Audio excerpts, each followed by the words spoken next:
Cemeteries are interesting places with interesting stories like this one.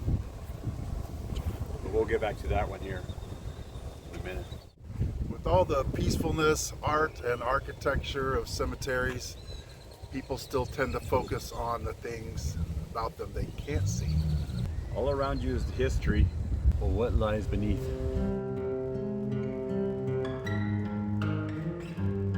So what we're left with is a strange mixture of beauty and an interesting fear of the unknown.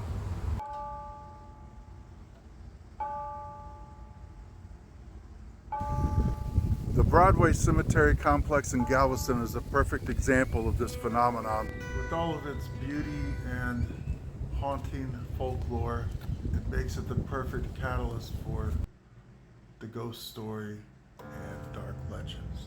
Now, one of the most interesting stories about this cemetery is this grave behind us, Alberti.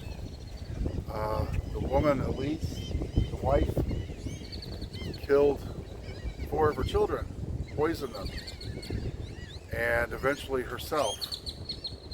And the whole family is buried here together. 9 names on the tombstone.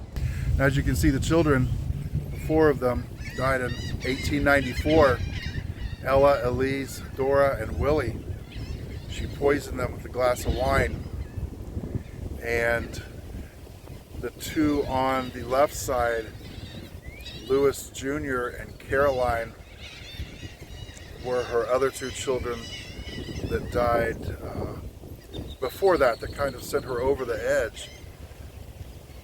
And down at the bottom, Dorothea was her sister, who died as well. And all of those deaths took their toll on her, and she ended up murdering her children, getting sent to an insane asylum for a couple of years, and then eventually coming back with her family and committing suicide. But as far as I know, this is the only example that I know of a murderer being buried with the victims. Yeah. And vice versa.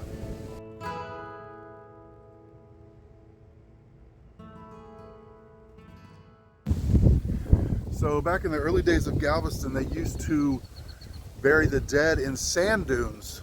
And obviously that was not sustainable. So they started building this cemetery in 1839. And throughout the years, the island has been raised due to the 1900 hurricane. So it has been raised, I believe, at least 3 times. So there are people buried upon people upon people. Pirates, madams, yellow fever victims, what, over 700 of those? Yeah. And victims of the 1900 hurricane, of course, which were in the thousands.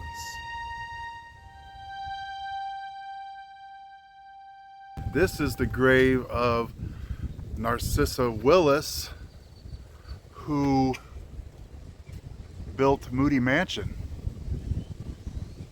and lived there for a couple years. The story, as I know it, is her husband was very frugal, although wealthy, and when he died, he wanted his money spread out between his children and his wife, I assume, and she built Moody Mansion with a good portion of it and died a couple years after it was complete. And of course, the hurricane hit shortly after that, and the children sold the mansion to the Moodys. But they had had a huge falling out with her, and I don't think they ever visited once she built the mansion. So she rests here in one of the bigger, if not the biggest, monument on the island.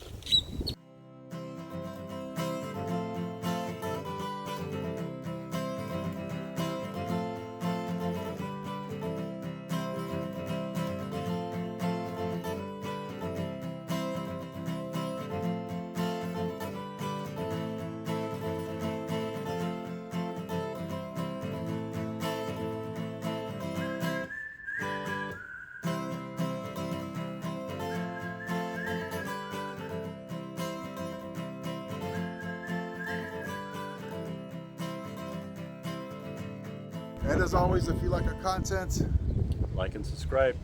and gong that bell.